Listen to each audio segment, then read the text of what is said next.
Capítulo 2. Fray Antonio se dio cuenta de que, esta vez, el caso era más serio, ya que el propio duque lo esperaba impacientemente en el amplio terrazo de entrada. Al verlo, se torció ligeramente el bigote Raffiné, buscando las palabras para hablarle. Al no encontrarlas de inmediato, respondió con una ligera señal de cabeza a los saludos del reverendo, los cuales, en virtud del esfuerzo realizado en hora tan poco agradable, fueron menos cordiales que de costumbre. Enseguida, tomó el brazo de Fray Antonio, conduciéndolo silenciosamente a su despacho particular. Una vez allí, cerró la puerta pasando la llave. Indicó con la mano una silla donde Fray Antonio tomó asiento. Por su parte, dio la vuelta al escritorio de madera negra, todo incrustado con un magnífico trabajo en marfil, y se sentó en su hermosa silla. El despacho de trabajo del duque demostraba, por el lujo y el buen gusto de sus piezas, verdaderas obras de arte, la finura de su dueño. Roberto Chatillon era aún, incontestablemente, un hombre apuesto. A pesar de sus casi 50 años, estaba admirablemente conservado.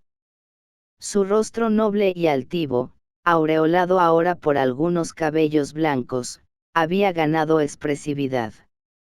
Sus ojos, siempre tan emotivos, eran ahora, más que nunca, el espejo de lo que le ocurría en su intimidad, aunque los años le hubieran enseñado a disciplinar un poco sus impulsos.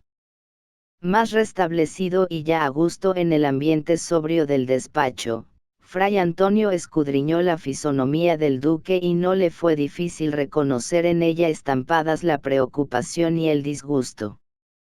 Habituado a escuchar, nada preguntó, aguardando pacientemente las palabras del hidalgo, que vinieron enseguida.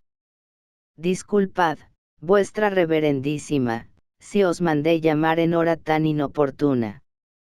El asunto, sin embargo, es de extrema gravedad y no podré dejar de aclarar que necesito de vuestra ayuda, la cual, por lo demás, sabré recompensar debidamente. Al oírlo mencionar la recompensa, Fray Antonio sacudió enérgicamente la cabeza. Recompensa solo la deseo de Dios, pero estoy a vuestra disposición. ¿En qué puedo ser útil? Bien. Fray Antonio, la historia es complicada. Ni sé, de hecho, cómo empezar. El duque se calló, algo embarazado. Después de algunos segundos, tomado por una firme decisión, continuó, la vida muchas veces nos prepara verdaderas heladas. Infelizmente, en la juventud, cometemos siempre muchas liviandades. Fray Antonio escuchó aparentemente circunspecto y atento, pero no pudo dejar de pensar que el duque continuaba cometiendo liviandades, aunque ya no fuera joven. Esas locuras las pagamos muy caro. Lo que me sucedió hoy es prueba cabal de lo que estoy afirmando. Pero, para aclararos el motivo de mi llamado, preciso confesarme. Por la fisionomía de Fray Antonio pasó un destello de idealismo. Podéis hablar, mi hijo. Estoy listo para escuchar. El duque colocó su silla frente a la del sacerdote y, de cabeza baja, aguardó a que éste terminara sus oraciones. ¿Cuáles son vuestros pecados, mi hijo? Se trata de una historia que deseo contaros. Por lo demás, ya la conocéis en parte. Debéis recordar, sin duda, a Annette, la joven hermana de Liete Merediet. El padre asintió con la cabeza. Sabéis también que ella fue una de las mayores pasiones de mi vida. Yo diría incluso que mi gran amor. Sabéis que la llevé a Versalles, pero nada os he contado aún de lo que sucedió después. En Versalles le compré una bella quinta, un poco alejada del centro de la ciudad, y la visitaba constantemente, pasando allí la mayor parte de mis días. Roberto hizo una ligera pausa. Se percibía que le era penoso y difícil hablar del asunto, pero valientemente continuó. Vuestra reverendísima tal vez ignore que Annette aceptó salir de Atheil porque iba a ser madre. Madre de un hijo mío. El padre continuó impasible. La criatura nació algunos meses después. Una sana y linda niña. Annette estaba radiante, pero insistía en que yo legitimara a la niña desposándola. Infelizmente, me dejé enredar por la familia y fue en esa ocasión cuando me decidí por Alice Montpassant. Una profunda arruga se dibujó en la frente de Roberto, ahora casi olvidado del momento presente, absorto por los recuerdos. Tal vez, si yo hubiera tenido valor y desposado a Annette en aquella ocasión, habría sido más feliz en el matrimonio. Ella era adorable. Su belleza, su temperamento alegre y amoroso, habrían seguramente realizado mi felicidad. Pero somos cobardes, reverendo, tenemos miedo a las apariencias y a las opiniones de la sociedad. Tristemente, el reverendo concordó con un gesto. Dios sabe cómo he sido castigado por esa cobardía. Él, que había sido el verdugo de 2 mujeres, se titulaba víctima. Deseaba captar a toda costa la simpatía del padre y veía en esa posición una óptima oportunidad. Por causa del noviazgo con Alice, tuve que espaciar mis visitas a Annette. Cuando ella lo descubrió todo, intentó suicidarse. Felizmente fue impedida por la criada. Se rehusó a verme de ahí en adelante. Al principio, orgullosamente, concluí que ella habría de necesitarme para mantener a nuestra hija, pero después comprendí cuán equivocado estaba. Temeroso de que ella intentara un escándalo, resolví buscarla solamente después del casamiento. Le escribí una carta diciéndole que la amaba y que solo me casaba por conveniencia. Que el matrimonio en nada habría de influir en nuestra vida, pues todo entre nosotros continuaría igual. Que esperase pacientemente, que yo sabría recompensarla regiamente. Seguro de que era dueño de la situación tras la remisión de la misiva, me dejé llevar por el torbellino de los preparativos para la boda. Me casé con Alice y, desde el principio, no conseguimos comprendernos. Mi mujer no toleraba siquiera que la besase. Todo para ella era pecaminoso y deshonesto. Perdone, vuestra reverendísima, si abordo el asunto, pero mi mujer era fría como la nieve. Un mes después del casamiento, ya no podía soportar la falta de Annette y de nuestra pequeña hija. Fui a buscarlas. El duque hizo una ligera pausa, con los ojos fijos en el techo, sin ver, sin embargo, nada más que sus reminiscencias. Fue en vano que llamé a la puerta de la casa donde Annette moraba y donde tan felices habíamos sido.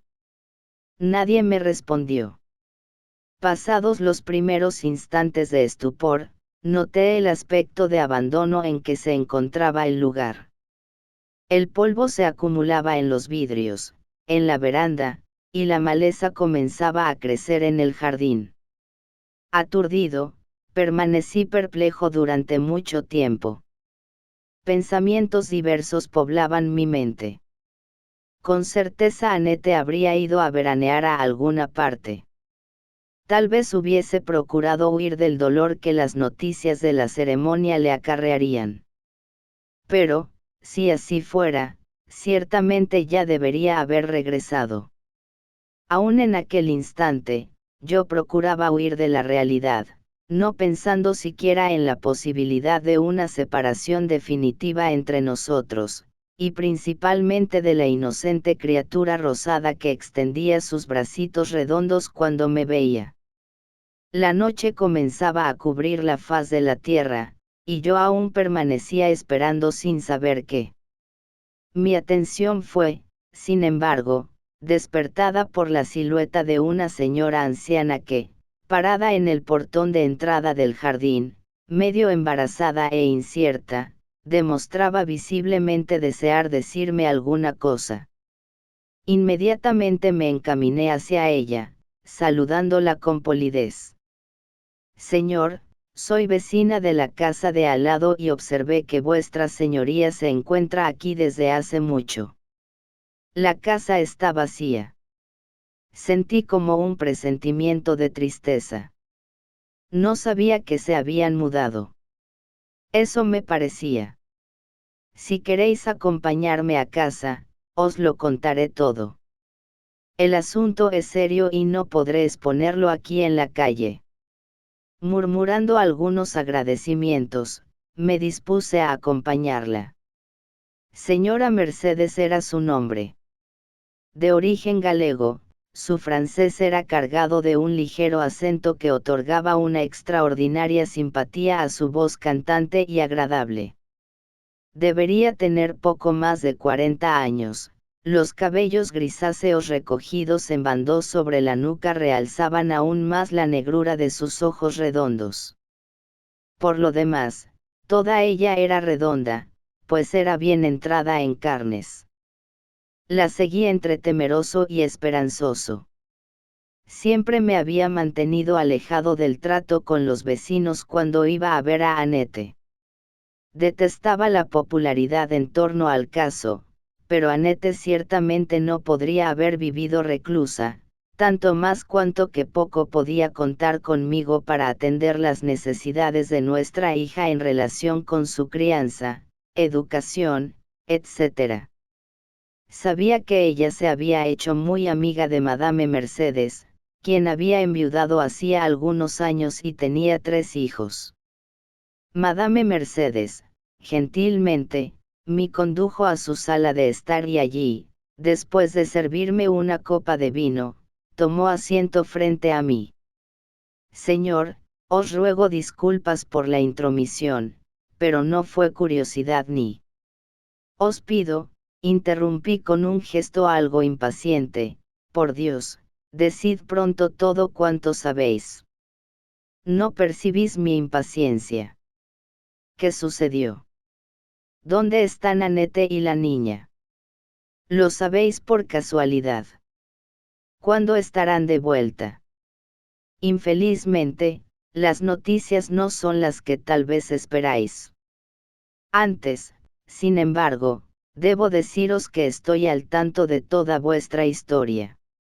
Sin querer opinar sobre la conducta de quien quiera que sea, puedo deciros, no obstante, que Annette, muy afectada por vuestra actitud, estuvo gravemente enferma después de vuestra última visita.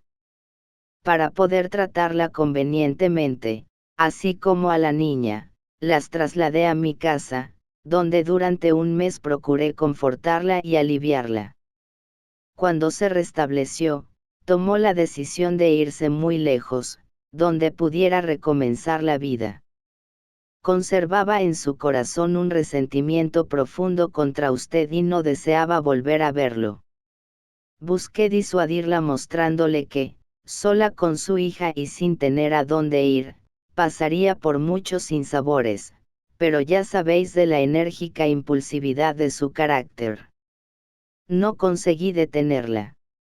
Cierto día arregló sus pertenencias y se fue con la niña en brazos. Yo estaba agobiado, nervioso. La ansiedad se apoderó de mí. Preso de los labios de Madame Mercedes, pregunté afligido. ¿Sabéis a dónde fueron? Infelizmente, no. Me dijo que había vendido algunas joyas y que iría a viajar con la pequeña Maris. Posteriormente, cuando fijase su residencia, me escribiría. Hasta ahora, sin embargo, no he recibido noticia alguna. me retiré de la residencia de Madame Mercedes desilusionado, insatisfecho y preocupado. Annette no tenía prácticamente a nadie en el mundo a quien pudiera recurrir. Sabía que ella jamás retornaría con su antigua familia, esto es, junto a su hermana Liete. Ciertamente tendría que recurrir a mí para su sustento y el de Maris. Cuando su dinero se acabase, de seguro vendría a buscarme y, entonces, la convencería de aceptar mi amor. Pasé entonces a esperar noticias de Annette. Infelizmente, sin embargo, el tiempo pasaba y tales noticias no llegaban. Busqué diversas veces a Madame Mercedes, pero ella nada sabía o nada quería decir. De la paciencia con que esperaba, seguro como estaba del amor y de la situación que la hacía mi dependiente, pasé a la impaciencia y, por fin, a la completa infelicidad. El duque se calló, conmovido por su propia pena. Fray Antonio intervino. Pero vuestra señoría, al no poder remediar el mal, debería por lo menos procurar ser feliz armonizándose con vuestra esposa. Estáis unidos por los sagrados lazos del matrimonio. Si no procuráis olvidar, estaréis traicionando vuestros deberes para con la familia. El duque miró a Fray Antonio un poco sorprendido, considerando tal vez en su íntimo la ingenuidad de aquel hombre al darle tal consejo. Olvidar. Bien decís. Pero ¿quién podrá forzar el olvido? ¿Acaso estaremos nosotros sufriendo al rememorar dolores del pasado, faltas que representan incluso crímenes morales, por nuestra propia voluntad? Si yo pudiera, hace mucho habría borrado del pensamiento y del corazón la figura de Annette y de Maris. En cuanto a mi matrimonio, lo considero un fracaso completo. Mi esposa descubrió la causa de la preocupación y de la tristeza que inconscientemente demostré, y jamás me perdonó. Pero, independiente de esto, jamás conseguiríamos ser felices. El duque se calló, absorto, y Fray Antonio, acordándose de sus múltiples quehaceres, preguntó. ¿Pero cuál es, al final, el motivo de vuestro llamado tan urgente? Llegaremos al punto, señor cura. Hoy por la mañana tuve una gran sorpresa, recibí una carta de Annette. Fray Antonio abrió mucho los ojos. Sí. Recibí una carta de Annette. Aquí está, señor cura. Podéis leerla. Fray Antonio, visiblemente preocupado, tomó las hojas que Roberto le extendía y, sin comentarios, pasó a la lectura. Roberto.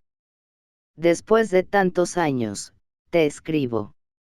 Sé que has procurado saber noticias nuestras, pero no juzgué de buen tono, ni para nosotros ni para nuestra hija, mandártelas. Tu situación es otra.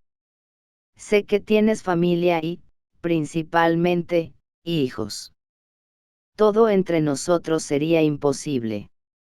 Sin embargo, conservo aún en mi corazón el antiguo amor que nos unió. Sé que, a pesar de todo, me amabas, y tal vez aún guardes en lo íntimo de tu ser el cálido recuerdo de las horas que pasamos juntos. Sé, y esto me ha confortado a pesar de todo, que no amas a tu esposa y que no eres feliz. Pero, aún así, jamás me atreví a volver a ti. Movida por la necesidad, cuando salí de nuestra casa en Versalles, acabé yendo a refugiarme en un convento donde trabajé durante algún tiempo y aprendí los secretos de la costura.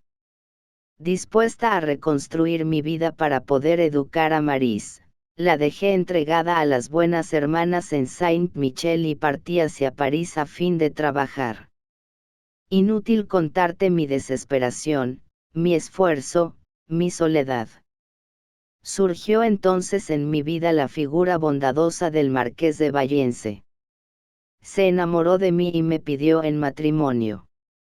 Pensando en Maris, en el confort que podría ofrecerle con la fortuna del marqués, acepté la propuesta, ocultándole, naturalmente, la existencia de Maris. Yo no podía perder aquella oportunidad y conocía su intransigencia de principios. Nos casamos. Él, mucho más viejo, aunque apuesto y elegante, se reveló terriblemente celoso.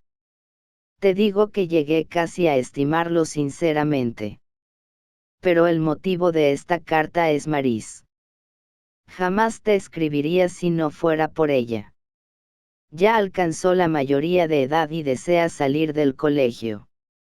Es una señorita hecha y derecha y necesita, más que nunca, del amparo, del abrigo y del cariño de tu corazón. Infelizmente, no podré traerla a casa, porque los celos de mi marido ciertamente harían de su vida un infierno. Deseo que ella sea feliz. Sacrifiqué mi juventud en este matrimonio para costearle la mejor educación posible, pero ahora ha llegado tu turno. Eres padre. Todos tus hijos deberán ser iguales para tu corazón. Ella merece más, porque representa un gran amor que fructificó. Acógela en tu casa y estarás saldando en parte tu deuda del pasado. Búscala en St. Michel. Las hermanas están al tanto de todo. Jamás procures verme, no te recibiría. Annette. Fray Antonio estaba estupefacto. Reconocía estar frente a un problema delicadísimo y muy grave. Roberto golpeó nerviosamente con la mano cerrada sobre la mesa, levantándose abruptamente. Eso todavía no es todo. Reverendo, peor fue lo que sucedió después. Tan emocionado quedé con la carta de Annette que, al leerla, las lágrimas vinieron a mis ojos. Fui sorprendido en esa actitud por Alice, quien, nerviosa, me preguntó si algo les había sucedido a los muchachos. Sobresaltado, procuré esconder la carta, pero ella, temerosa, me la arrancó de las manos. Por primera vez amenacé incluso con golpearla, pero todo fue inútil, ni ante los ruegos ni ante las amenazas devolvió la carta. Cuando corrí hacia ella con la visible intención de tomarla por la fuerza, Alice salió corriendo, consiguiendo encerrarse en su habitación. Poco después, ella misma vino a buscarme aquí, con la carta en las manos. Jamás la había visto tan pálida. Nada pude decirle, puesto que los términos claros de la carta de Annette no dejaban una brecha siquiera por donde pudiera penetrar a fin de serenar la situación. Mirándome altivamente, Alice habló entre dientes: eres el mayor patife que conozco. Jamás pensé que fueses tan bajo. Resta saber qué pretendes hacer con tu bastarda hija. Su tono irónico no dejaba dudas, encubría la tremenda tempestad que le roía el íntimo. Avergonzado, murmuré. No sé. Naturalmente no piensas recibirla aquí en nuestra casa, junto a mis hijos. El tono indignado y las facciones contraídas anunciaban el punto culminante de la borrasca. Contrariado por el tono que ella usaba conmigo, inferior al que dispensaba a su más antipático lacayo, sentí despertar en mí un deseo malicioso de herirla. Había sido por su causa que Annette me había dejado. Había sido por su estúpido concepto de la vida por lo que no habíamos conseguido entendernos. En ese momento ya no me sentí culpable, sino apenas víctima. Ella siempre me había despreciado, procurando aplastarme con su orgullo despiadado. Su actitud alejó a nuestros hijos de una armonización más estrecha conmigo. Son obedientes, atentos, pero no cariñosos. Ella los envenenó con su posición de víctima. Nervioso, sentí que todo cuanto había reprimido durante aquellos 20 años de vida en común salía a flote. Pues ella es mi hija mayor y la considero muy digna de mi estima y de la de sus hermanos. Si yo lo resuelvo, ella vendrá para acá. Me arrepentí enseguida de decir tales palabras, había pensado en herirla, pero viendo la tremenda reacción de su fisionomía, reconocí haber actuado mal. Su rostro quedó blanco como el mármore y los ojos parecían querer salir de las órbitas. Percibí el extremo esfuerzo que hacía para controlarse y no desmayar. Se pasó la mano por la frente y ni siquiera se dio cuenta de que las hojas de la carta se le escapaban de las manos, esparciéndose por el suelo. Se hizo un segundo de penoso silencio. Evidentemente, uno de nosotros está de más en esta casa. Con certeza ya has hecho la elección. Adiós. Procurando aún controlarse, dejó el aposento. Roberto hizo una ligera pausa, enjugando el abundante sudor que le brotaba en la frente. Fray Antonio percibía el esfuerzo que él estaba realizando para contarle todo aquello. Penalizado, el buen padre posó una de sus manos en su hombro, como para confortarlo. Suspirando largamente, el duque continuó. Al principio, pensé que ella se iría de esta casa, que había resuelto abandonarme. Quedé muy contrariado. El escándalo siempre me ha horrorizado. Por otro lado, nuestra vida en común sería aún más difícil después de la escena que habíamos tenido. Me quedé aquí, medio embrutecido por los acontecimientos, rememorando escenas del presente y del pasado. Debo haber permanecido así por algunas horas, ignoraba todavía que la tragedia no estuviera completa. Un criado me arrancó del letargo, avisándome que Alice había sido encontrada en su habitación, tendida en el suelo, posiblemente muerta. Corrí hacia allá y vuestra reverendísima bien puede evaluar toda mi angustia. El cuadro con el que me topé me heló la sangre. Alice, tendida en el suelo, pálida e inerte. Afligido, corrí hacia ella y, tomándola en brazos, la coloqué sobre el leito. Inmediatamente ordené que se llamase al doctor Villemont. Felizmente, Alice no estaba muerta. Me dijo el doctor que había ingerido una fuertísima dosis de píldulas para dormir, naturalmente en busca de una muerte suave. La cantidad, sin embargo, a pesar de intoxicar su organismo, no fue suficiente para matarla. Fray Antonio, visiblemente nervioso, se movía en su sillón, seriamente preocupado por la gravísima tentativa de suicidio de la esposa del duque. Este se calló. Por su fisionomía trastornada, se percibía claramente la lucha interior.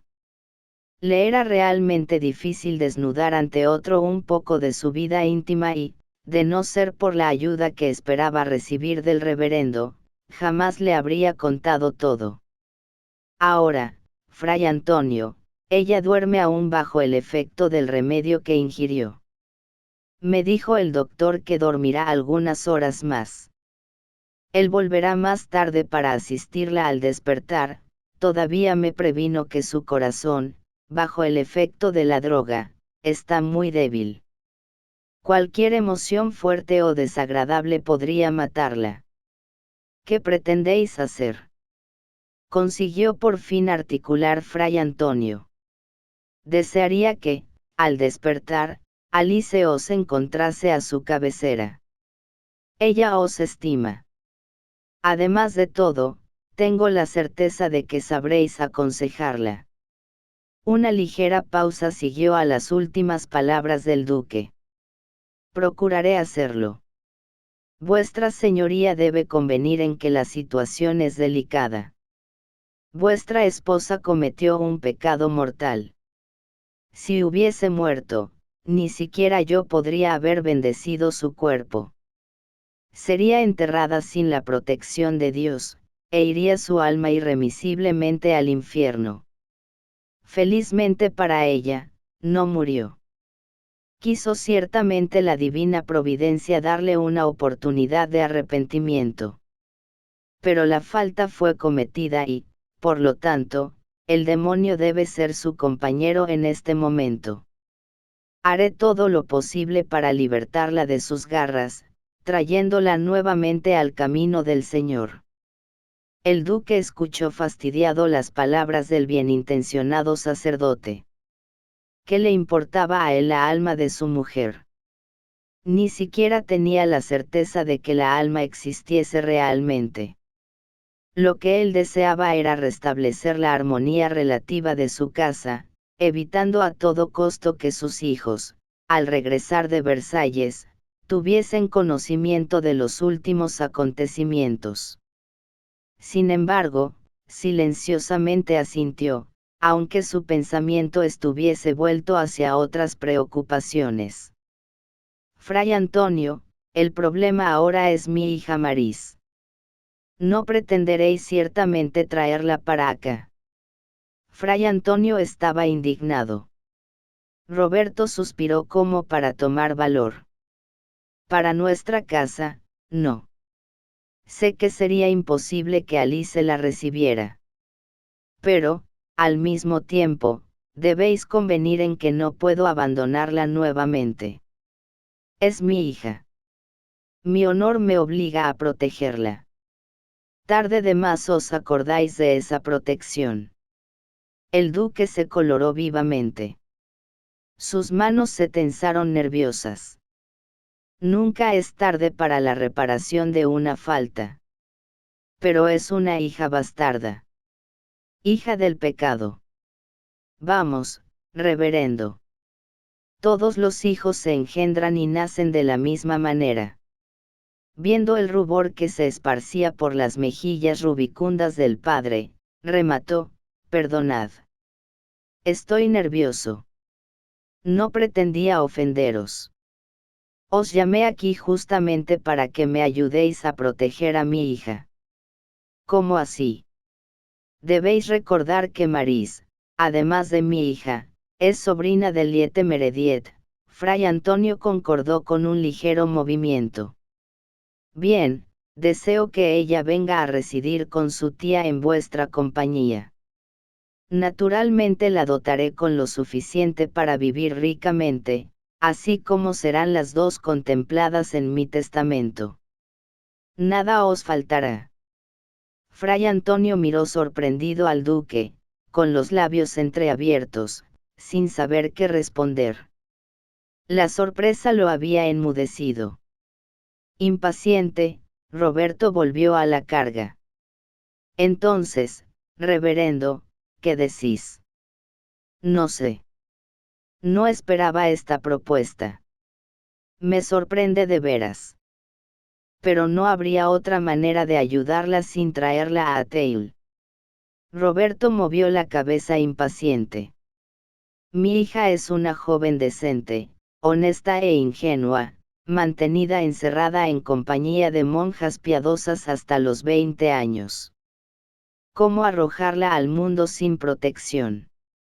Además, ciertamente será por poco tiempo, hasta que yo le consiga un matrimonio conveniente. Fray Antonio, aún mal restablecido, tartamudeó. Pero es preciso consultar a Madame Merediet. Francamente, señor, no veo la necesidad de que vayan ambas a vivir a mi casa. El asunto le interesa solamente a Liete. Ya he pensado en todo, Fray Antonio. Sé por qué os pido este favor. Madame Merediet concordará con vos ciertamente y lo que resolváis, ella lo hará. En cuanto al resto, os aclaro que, para mayor confort de mi hija, no podré permitir que ella venga a residir en la humilde casa de Liete. Podría comprarles una casa, pero sé que el pueblo de la aldea haría comentarios, lo que sería desagradable tanto para Liete como para Maris. Pero mi casa tampoco es lujosa, al contrario. Nadie me impedirá reformarla convenientemente. Por lo demás, caro reverendo, el buen estado en que ella se encuentra y el confort de que dispone fui yo quien los costeó. El duque hablaba con una voz que procuraba hacer delicada, pero que no encubría del todo su tono glacial. Por fin, reverendo, imagino cuán triste debe ser una vida de soledad. Tanto para vos como para Madame Merediet, el arreglo proporcionará innumerables ventajas. Suspirando largamente, Fray Antonio finalmente resolvió. Está bien. Vuestra señoría sabe que Maris encontrará paz en mi casa. Acepto. El rostro del duque se desanubió. Levantándose, palmeó amigablemente la espalda del sacerdote mientras decía: No os arrepentiréis ciertamente. Esta resolución precisa ser conmemorada. Aproximándose al aparador donde había varias botellas lindamente labradas junto con algunas copas, sirvió al padre un sabroso licor. Conversaron aún algunos minutos, tratando los detalles, quedando combinado que el padre hablaría ese mismo día con Liete Merediet. De súbito, un criado llamó a la puerta del despacho y, tras una breve orden del duque, penetró en el aposento. Llegó el doctor Villemont. Está bien. Conducidlo a los aposentos de la señora duquesa. Decidle que ya iremos a reunirnos con él. Tras la salida del criado, Roberto sujetó fuertemente a Fray Antonio por el brazo. Se veía que estaba nervioso. Lo condujo hasta los aposentos de Alice. En la puerta se detuvo diciendo: Entrad, señor cura. Decida al doctor que estaré aguardando en la sala de al lado. Fray Antonio estaba cansado. La caminata en hora tan impropia, con el sol en lo alto, colina arriba, las emociones de la confesión del duque, su responsabilidad en el compromiso asumido y el licor que con agrado había ingerido lo habían agotado, pero le restaba aún la penosa tarea de atender a la duquesa. Componiendo la fisionomía, procurando conservarse sereno, penetró en el aposento. Una criada lo recibió, ofreciéndole una silla. El doctor está examinando a la señora duquesa, señor cura. Esperad algunos momentos. Fray Antonio, sentado en una artística silla, con el breviario entre las manos, procuró leer una oración, lo que le fue fácil, aunque su pensamiento inconscientemente rememorara los últimos acontecimientos. Se las sabía de memoria, podía repetirlas todas desde el principio hasta el fin sin un solo error. Pensaba que la única actitud digna de un ministro de Dios en público era aquella. La adoptaba siempre y, cuando por un lapso se olvidaba de ella, le surgía en la mente aquel su profesor de ética con su aire enojado y le escuchaba la voz ronca diciendo: Cuando en público estuviereis esperando que os reciban, la única actitud digna es la lectura del breviario. No observéis lo que pasa alrededor, pues basta una distracción de esta naturaleza para que el demonio se aproveche de ella, insinuándose en vuestro corazón. Fray Antonio no sabría explicar por qué, de todos los profesores que había tenido, se le había quedado tan grabada en el íntimo la figura de su profesor de ética. Por lo demás, nunca se había detenido a analizar esta particularidad de su carácter, pero él era como una censura en su subconsciente. En cuanto se apartaba de sus principios, le recordaba inmediatamente la figura. Preciado Fray Antonio. El vicario levantó la cabeza y se topó con la figura simpática y grisácea del doctor Villemont. Su presencia causaba siempre gran placer a Fray Antonio. Fue con alegría que lo abrazó. Caro doctor, nuestras profesiones nos han reunido frecuentemente. Espero que el caso no sea grave esta vez. El semblante del médico se ensombreció por una súbita seriedad. En la parte que me corresponde tratar, hice lo que pude, creo que la vida de la señora duquesa ya no corre peligro.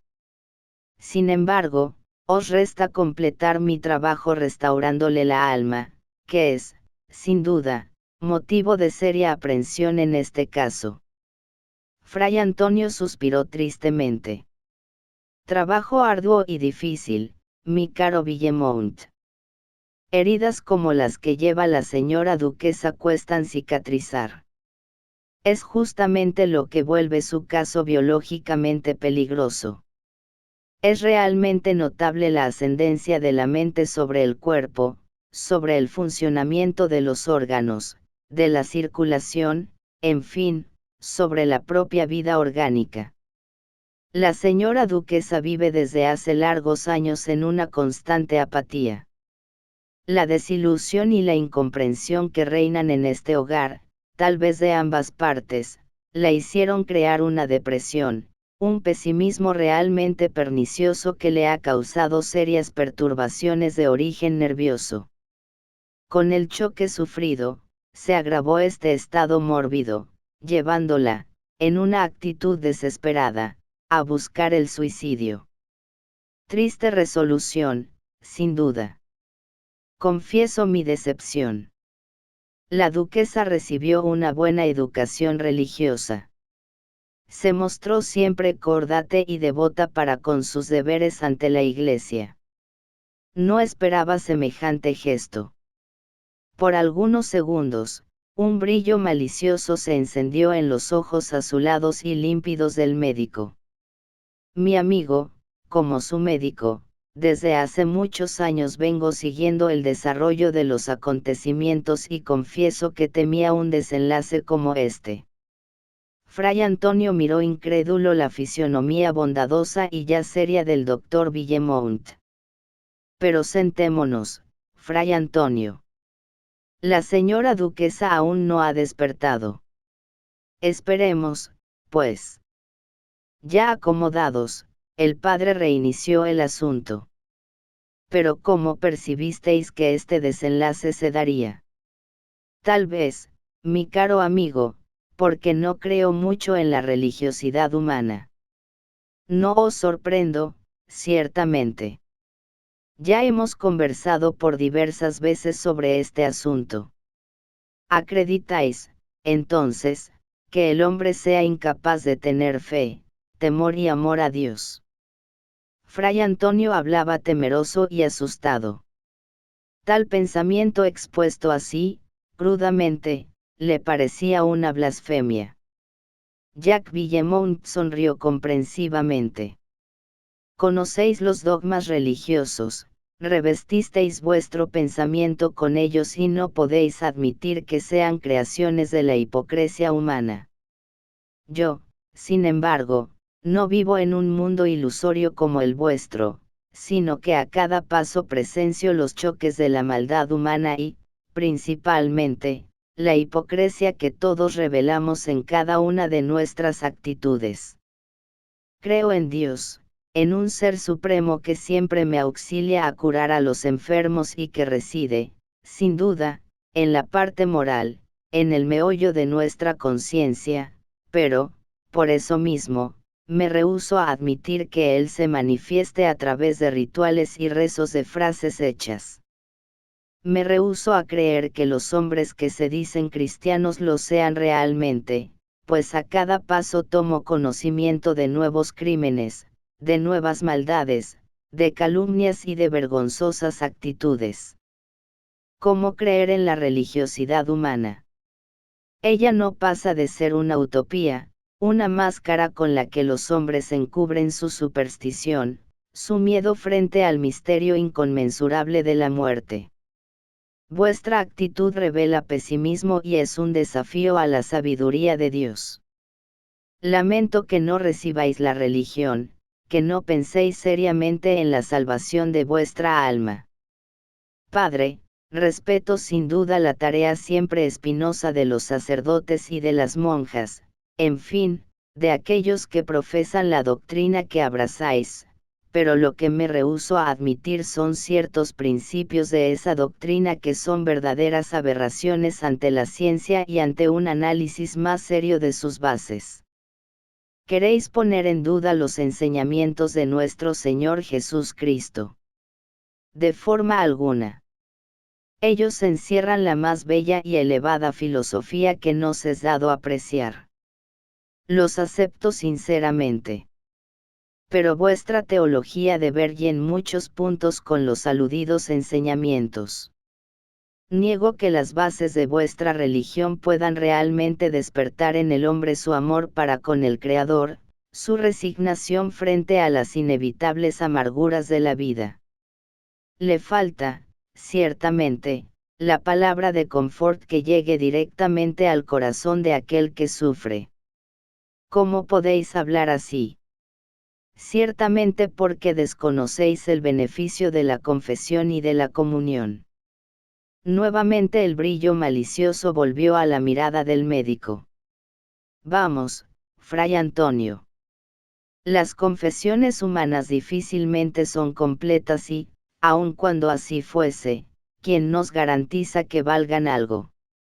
Tendrá menos culpa en la tentativa de suicidio de la señora duquesa el señor duque después de su confesión. ¿Podrá ella borrar la herida que él abrió en el corazón de su esposa? ¿Estará él libre del remordimiento frente a su propia conciencia y, lo que es más importante, no reincidirá en la falta? ¿No será la confesión y la absolución apenas un estímulo a la reincidencia, toda vez que garantiza el perdón de las faltas y el cielo para el pecador? Me admira oír de vuestra boca conceptos tan peligrosos y, lo que es peor, claramente vacíos de la fe y del amor cristiano. ¿No comprendéis que la confesión apenas reconduce al redil del Señor a la oveja descarriada? En la humillación a la que el pecador se impone por la confesión, revelando sus penosos y vergonzosos secretos a otro. En su sincero arrepentimiento reside una parte importante de la confesión.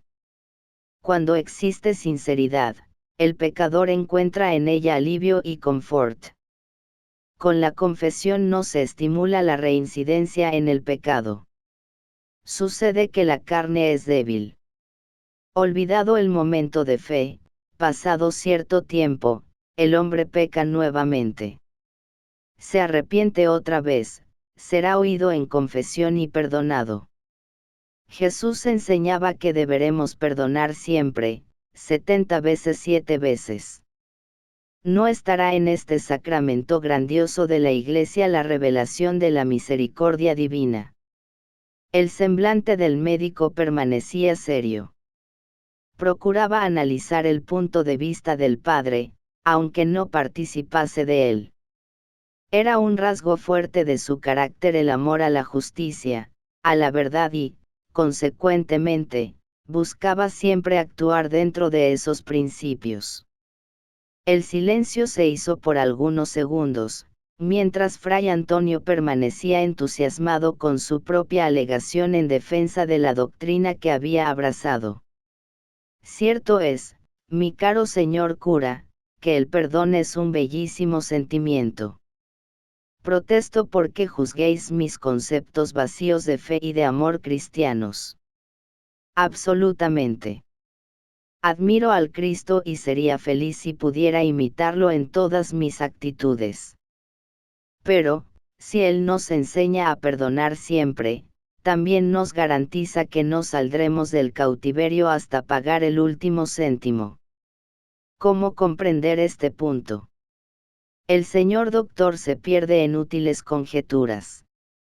Existen serios problemas que no nos es dado desentrañar. Apenas a Dios conciernen.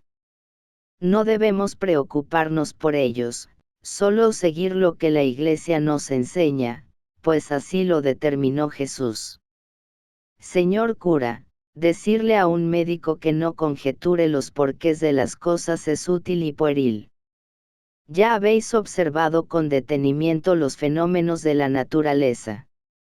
Ya habéis sentido cómo, a pesar de ser pródiga, es extremadamente práctica. Me habitué a analizar todo antes de aceptar una doctrina o tesis.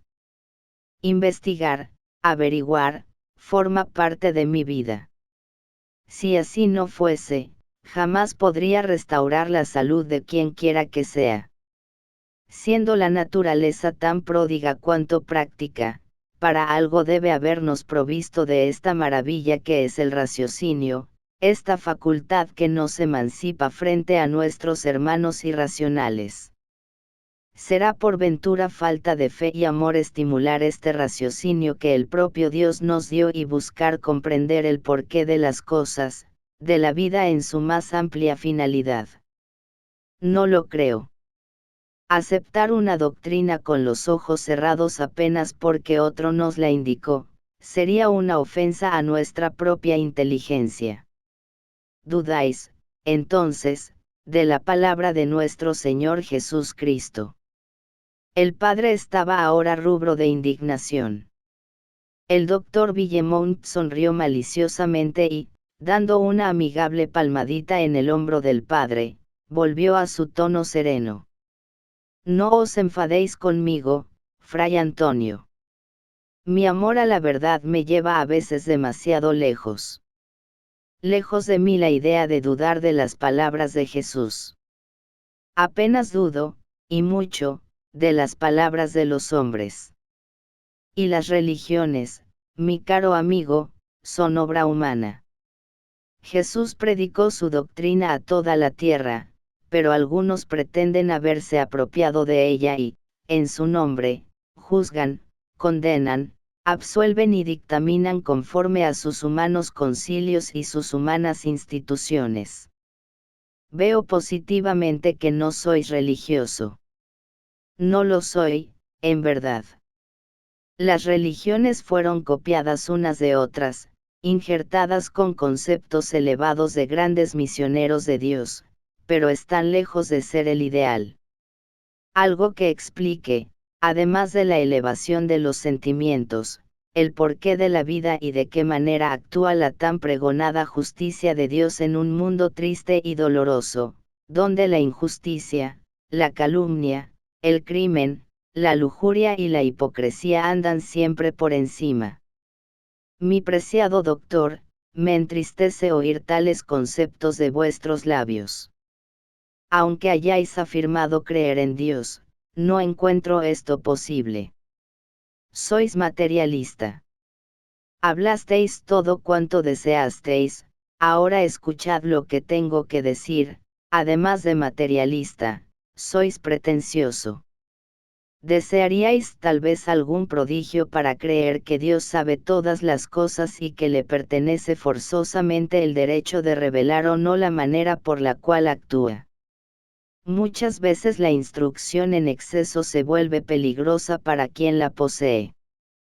El ignorante acepta la verdad con una comprensión explicable, puesto que reconoce íntimamente la sabiduría de la Iglesia.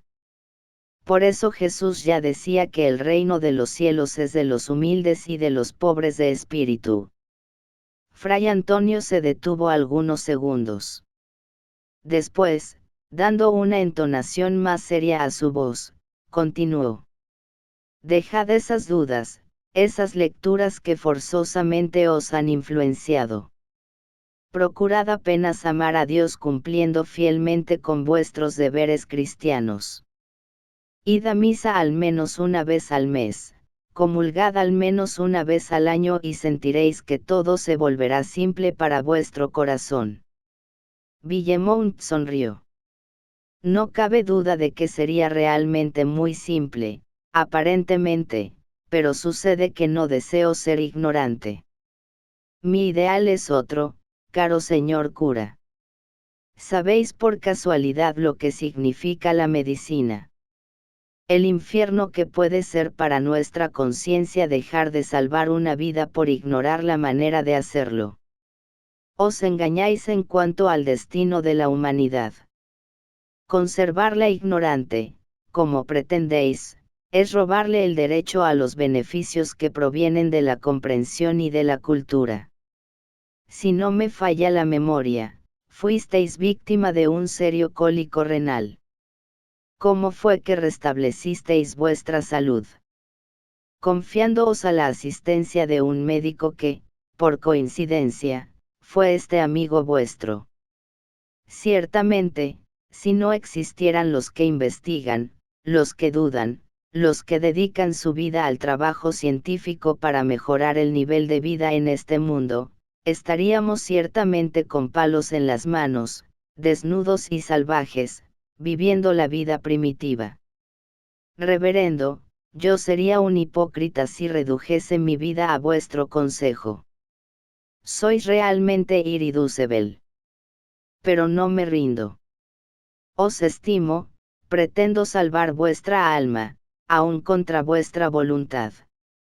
En estos próximos días iré a vuestra casa a llevaros algunos libros dignos de ser leídos. Al tono de amigable broma de Fray Antonio, Villemont sonrió placentero. Tendré un inmenso placer en recibiros y en conversar con vos. Conversaron algunos instantes más y pronto fueron interrumpidos por la criada. Señor doctor, la señora duquesa está despertando. Vamos, Fray Antonio. El médico, conduciendo al padre por el brazo, penetró en la alcoba de Alice. Realmente, ella se removía en el lecho, pero aún no estaba bien despierta. Se veía que sufría. Su hermoso rostro se contraía en un angustioso rictus. Fray Antonio miró al doctor a la expectativa. El médico, tras auscultar a la paciente, le dijo en voz baja: Sentaos al lado del lecho. Si ella habla, responded con cariño y confort. No mencionéis el nombre del esposo ni los últimos acontecimientos. Fray Antonio concordó con un movimiento de cabeza y se sentó en una silla al lado de la cabecera de la enferma. Esta se revolvió en el lecho por algunos minutos más, mientras su rostro demostraba un angustioso sufrimiento. Fray Antonio, aunque durmiendo, ella sufre. Ciertamente es víctima de la convulsión mental provocada por la crisis emocional. Ahora, las lágrimas rodaban por las mejillas de Alice.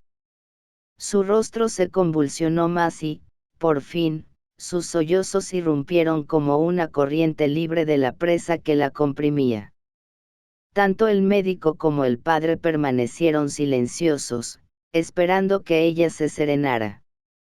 Cuando los sollozos disminuyeron, Fray Antonio, con voz serena y comprensiva, comenzó: Calmaos.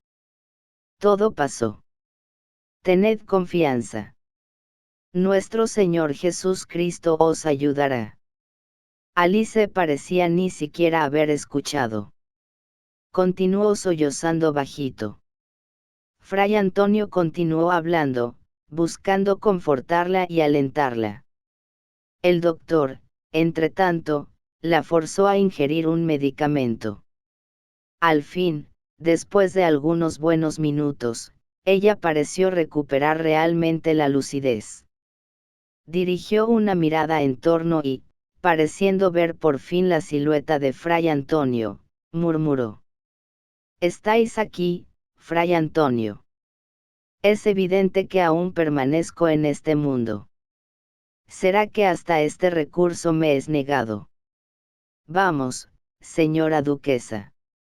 Acabad con esa actitud que mucho desmerece vuestra fe y vuestro culto cristiano.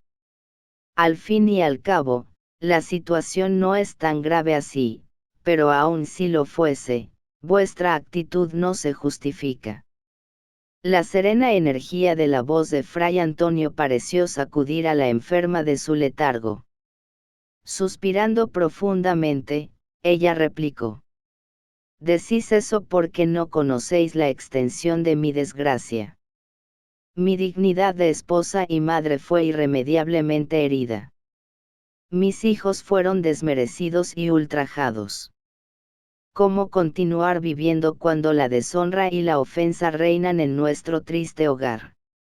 ¿Cómo soportar la presencia de la hija bastarda de mi esposo en convivencia con mis legítimos hijos? Fray Antonio sacudió la cabeza ligeramente, su mirada se volvió grave. Señora duquesa, sabéis de la estima que os dedico, así como a vuestros hijos, a quienes bauticé y vi crecer.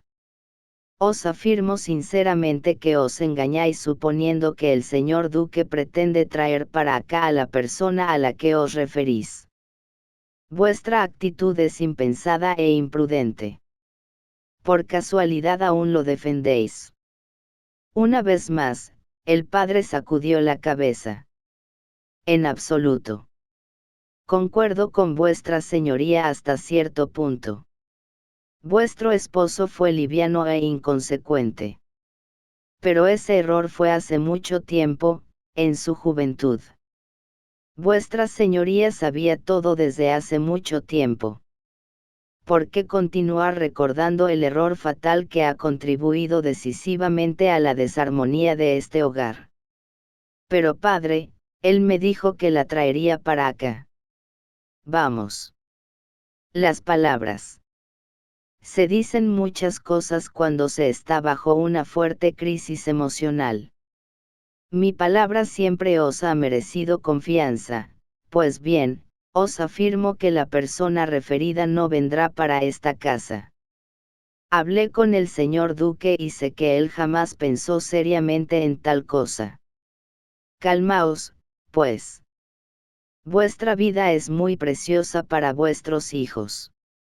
Ellos serían los más afectados si vuestro acto se hubiese consumado. Alice parecía quieta y más en calma. Las últimas palabras de Fray Antonio tuvieron el don de serenarla un poco. Hija, me duele saber que no estáis arrepentida del acto practicado. Buscad alejaros de la tentación, del pesimismo y de los malos pensamientos.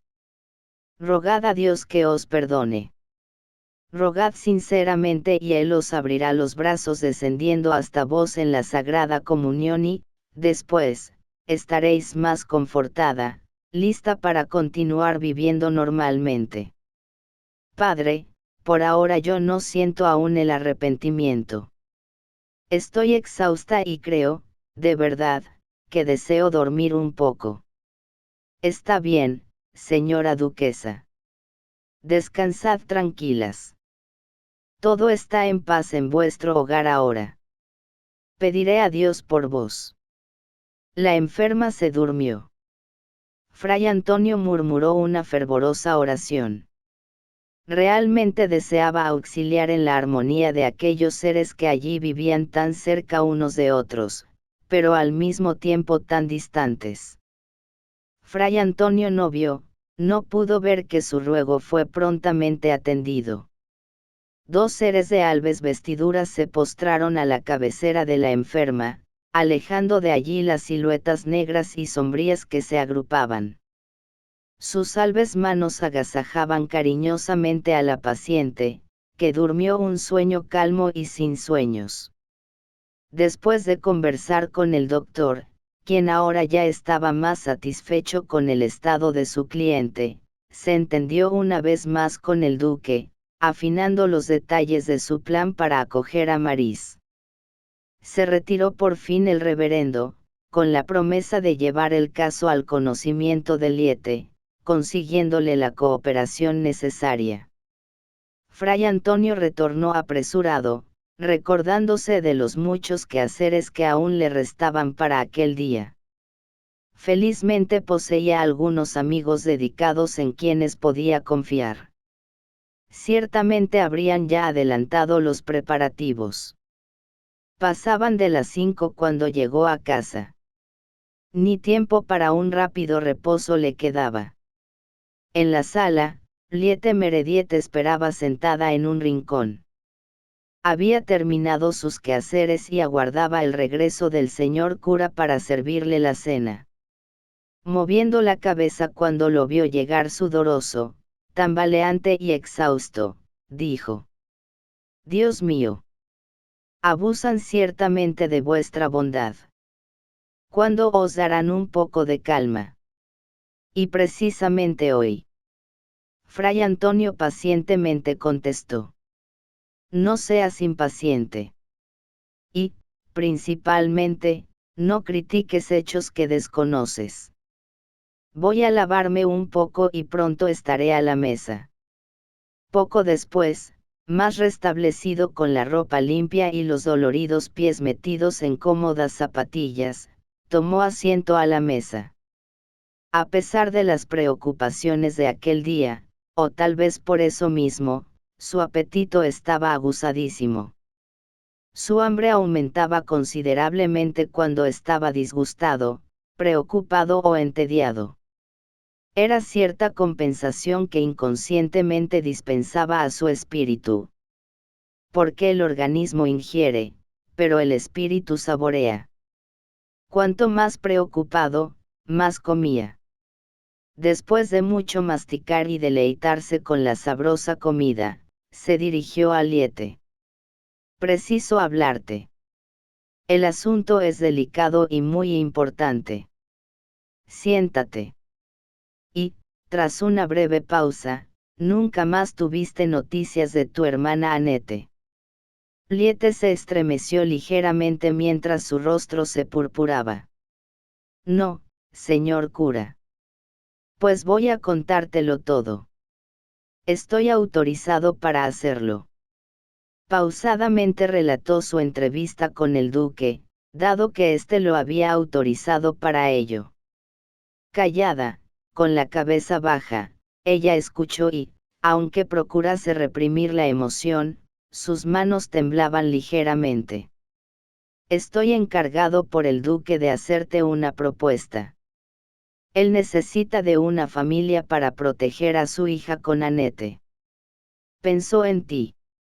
Eres tía de Maris y su único pariente. Desea que recibas a la joven en tu compañía y vengan a vivir en esta casa, bajo mi protección. Costeará todos nuestros gastos, así como dotará a Maris regiamente. ¿Qué dices? Tomada por sorpresa, Liete no sabía qué decir. Se quedó callada por algunos instantes y después preguntó. ¿Y vuestra reverendísima aceptó el acuerdo? Acepté, y por dos razones muy sólidas. Esta joven es de muy buena educación. Creció internada en el colegio de St. Michel y necesita de mi protección moral. Además, no será por mucho tiempo. El señor duque desea casarla tan pronto como sea posible. Madame Meredith estaba excitada. Se había habituado a la rutina de los últimos años y ahora todo sería diferente. No podía rechazar aquel compromiso, es más, no deseaba hacerlo. Se sentía importante con aquella atribución. El orgulloso Roberto necesitaba de ella, Liete Meredith. Bajando la mirada para que Fray Antonio no viese el brillo de satisfacción y orgullo que había en ella, articuló. Acepto, señor cura, pero con una condición. Ella vendrá a mi compañía, tendrá, por lo tanto, que sujetarse a mi tutela y obedecerme. Ciertamente, Liete. Otra causa no deseaba el señor duque sino protegerla. Mi iniciativa se une tan solo a este objetivo. Además, vivimos tan solos que la compañía de la joven nos proporcionará momentos de alegría. Es nuestro deber de cristianos abrigar a esa muchacha que no tiene la culpa de la liviandad de sus padres. Liete concordó plenamente. Pasaron entonces a acordar los detalles. Fray Antonio quedó satisfechísimo con el recado del sacristán de que todo estaba listo para la fiesta de más tarde y en el más perfecto orden. Alegremente resolvió descansar un poco. Tenía tiempo hasta las 6:30, cuando debería prepararse para el inicio de las solemnidades, poco más tarde, a las 7. Se estiró en el lecho y la sensación de reposo le fue tan agradable que no pudo dejar de agradecer mentalmente a Dios, que le permitía el tan deseado momento de descanso. Se durmió suavemente. Soñó que estaba caminando por una carretera muy estrecha y triste cuyas piedras continuaban lastimándole los pies ya tan adoloridos. Estaba ya resignado con sus sufrimientos cuando notó que el camino se ensanchaba y una joven de radiosa belleza surgió frente a él, alegre y feliz. No parecía contar con más de 15 años, era hermosa, pero su belleza no le venía de los rasgos fisonómicos, sino de la serena lucidez de sus ojos, de la radiosa pureza de su expresión. Fray Antonio le devolvió la sonrisa. Ella, tomándole la mano cariñosamente, murmuró: «Estás cansado, tus pies duelen y los años ya pesan sobre tu cuerpo. Ven. Te conduciré a un lugar donde retomarás tus fuerzas». En ese instante, Fray Antonio sintió su cansancio desaparecer. Sus pies ya no posaban en el suelo y una agradable sensación de ligereza lo invadió. Percibió que se deslizaban por jardines y prados floridos donde los pájaros cantaban alegremente. Le parecía incluso escuchar suave música en el aire. «Estoy en el paraíso», pensó él. La joven lo miró y sonrió. «Estamos lejos todavía del paraíso», le dijo atenta. Fray Antonio se perturbó, comprendiendo que ella le leía los pensamientos. Poco después llegaron a una asamblea. Él percibió que alguien hablaba en alta voz. Decía: «La responsabilidad es nuestra. Nosotros asumimos los compromisos morales que deseamos. Debemos evitar el fracaso y vencer los obstáculos. El arrepentimiento es un sentimiento doloroso de desencanto. La verdadera felicidad consiste en vencer las luchas interiores. Cuando nos proponemos la realización de algo bueno, sabemos que fatalmente tendremos que luchar contra nuestras propias debilidades y con el ambiente que creamos, en el cual nos habituamos a vivir en el pasado y que nos vuelve agradable la permanencia en las cosas inmediatistas.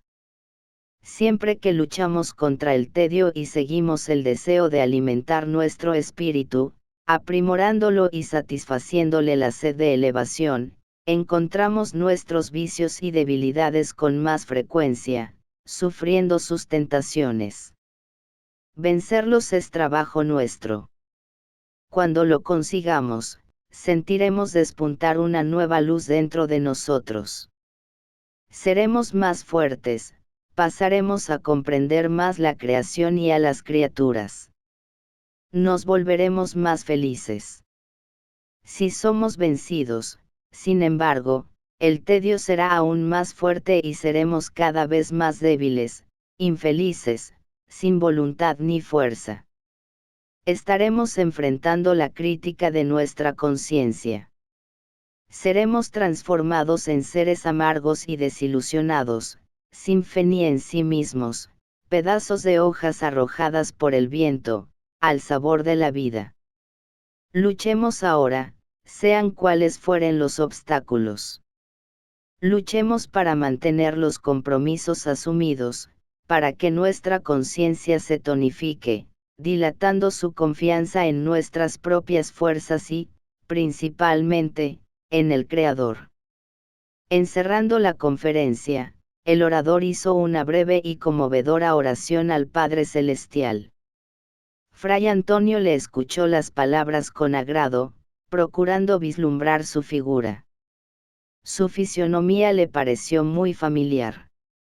El orador pareció reconocerlo también. Se aproximó y le estrechó amistosamente la mano.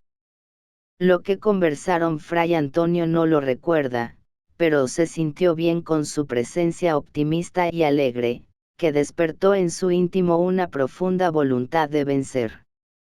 Después, su joven Cicerone le tomó la mano y lo condujo hacia otro lugar. Se encontró en una celda de convento. Una monja estaba trabajando en un delicado bordado mientras una joven sentada a su lado parecía absorta y pensativa. Fray Antonio notó que no habían sido vistos por ellas. La monja levantó la cabeza y se impacientó. Maris. Presta atención. ¿Cómo quieres aprender el punto si permaneces así de distraída? ¿En qué piensas? La joven y hermosa muchacha sobresaltó y respondió. Perdón. Pensaba en lo que será de mi vida. Ah. Si yo pudiera salir de aquí. Entonces no nos quieres. ¿Quieres dejarnos? La muchacha se coloró vivamente. Su hermoso rostro albo quedó aún más bello, realzado el castaño de sus vastos cabellos y el brillo de sus ojos azules. No es bien eso, Sor María. Es que ya no soy una niña. Deseo conocer la vida, vivir. Tengo deseos de ver el mundo, saber cómo se vive fuera de esta casa. Quiero a todos aquí, pero tengo 20 años y preciso construir mi vida. En este punto, la joven Cicerone de Fray Antonio le dijo. Ahora que ya la viste, volvamos, pues ya es hora. Fray Antonio despertó asustado con los golpes insistentes en la puerta. Liete le prevenía de la necesidad de levantarse. Se levantó aún medio aturdido por el sueño y, mientras se lavaba el rostro en la palangana del lavamanos, procuraba recordar el sueño tan interesante. Por más que se esforzase, no conseguía recomponerlo fielmente, pero conservaba muy vivas las emociones agradables que había sentido. Lo que más le surgía nítidamente en el pensamiento era la figura de Maris. Sonrió de leve. ¿Cómo debería estar de preocupado con lo que había pasado aquel día para soñar y crear incluso una figura que él aún ni conocía? Pero los sueños son así, confusos y complicados. Sonrió una vez más. Después de preparado, salió dirigiéndose a la iglesia, donde debería dar inicio a las festividades.